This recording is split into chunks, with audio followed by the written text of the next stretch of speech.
Camp Climat de Toulouse. C'est la deuxième édition du format régional des camps climat.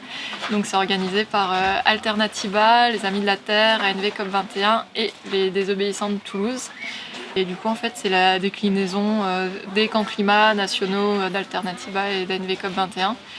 Ça a été mis en place l'an dernier. Le réseau a dit qu'on ne peut pas faire un événement à plusieurs milliers de personnes. Et chaque groupe local va organiser son camp climat sur son territoire. On est accueillis au collectif La Maison. La mairie de Ramonville nous prête aussi des salles pour les formations. Et là, on est parti pour 6 jours de formation des militants autour des questions écolo. Donc le but, c'est de faire monter en compétences les militants sur de l'organisation d'actions de désobéissance civile, de l'organisation de réunions, de l'animation de collectifs, communiquer autour d'un événement. On a des parcours sur mieux connaître les forces de l'ordre et maîtriser nos rapports avec les forces de l'ordre, justement, dans des cadres de manifs, dans des cadres d'action. On a un parcours féminisme, après on a un peu des trucs aussi de sensibilisation autour du nucléaire, de l'énergie. Et puis des petits ateliers, on a un chouette espace enfant, une bibliothèque.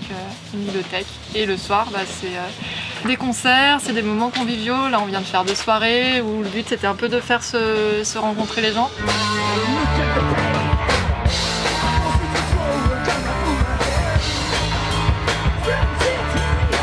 On n'apprend pas des choses aux gens, on crée un cadre qui fait que par l'intelligence collective, ils vont ensemble apprendre des choses. Nos formations, elles sont vraiment expérimentales, on les crée à partir de rien, à partir de ce qu'on voit qui manque sur le terrain dans les actions et petit à petit on les fait évoluer. L'intérêt c'est de toujours former plus de personnes et aussi de voir les personnes évoluer, les personnes qu'on a déjà vues les années précédentes. De se tenir au courant. De faire la suite aussi, parce que du coup, comme on a déjà eu les gens l'année d'avant, ils ont appris un certain nombre de choses. Ils arrivent avec des nouvelles questions, de nouvelles curiosités, du coup, ça nous oblige... Comme nous, on a évolué aussi de notre côté, voilà, on se retrouve et ça continue. On ne fait jamais les mêmes choses en fait. L'autre intérêt, c'est aussi de rencontrer les gens, ce qui en soi est déjà sympa, mais est en réalité nécessaire, parce qu'on ne peut pas faire...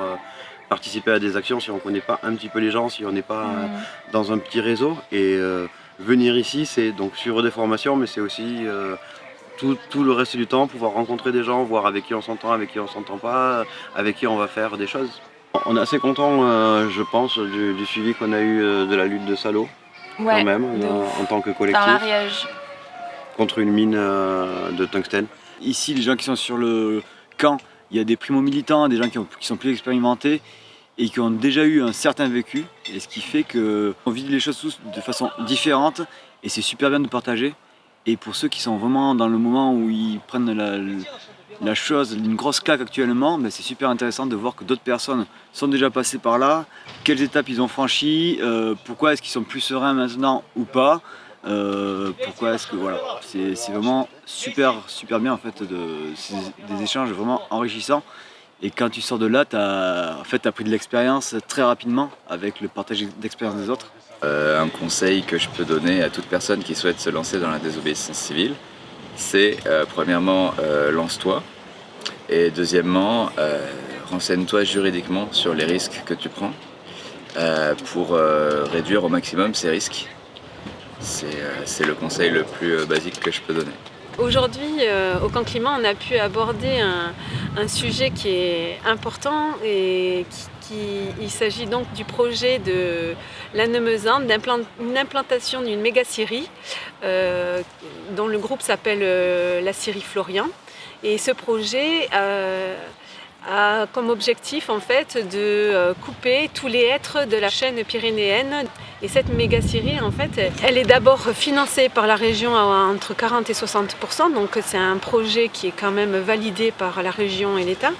Mais par contre, tout le bois des Pyrénées, non seulement ça bousille un écosystème, mais en plus tout le bois des Pyrénées part à l'étranger pour créer juste 25 emplois sur la région. Enfin, voilà. Donc en fait, c'est un projet complètement écocide qui va tuer tout un écosystème. Il faut savoir que quand on va dans la chaîne des Pyrénées, la forêt de hêtres, c'est juste magnifique. Se déplacer, c'était notre thématique. Au fil des échanges, j'ai aiguillé les questions et ça nous a amené finalement à avoir des échanges très riches. Et le fait de ensuite passer sur la fresque et se lever et dessiner, là ça a été le feu. Ouais, mais dans cette société, il n'y aurait plus de McDo. Alors moi, pourquoi à Camp Climat? Parce que j'ai travaillé comme bénévole avec Alternatiba sur un village. J'étais pas trop climat, tout ça, je prêtais pas trop attention. Et j'ai rencontré des gens super motivés et puis qui faisaient les choses complètement autrement et que ça fonctionnait et que ça consommait moins et qui étaient plus dans la vie que dans le désir d'avoir. Le fait de ne pas prendre le pass sanitaire faisait que du coup on était limité à 49 personnes sur site, ce qui fait peu parce qu'on avait prévu 150 personnes de base, donc 4 formations simultanées matin et après-midi. Et en fait, le fait d'avoir été si peu, ça a créé une vraie intimité qui a fait qu'on a pu tous être proches, tous apprendre à se connaître. Et en fait, c'est ça qui est beau.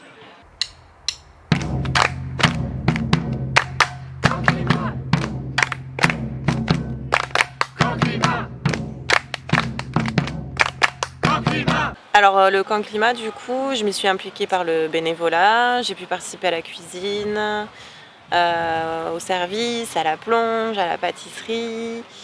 J'ai pu héberger des gens aussi également.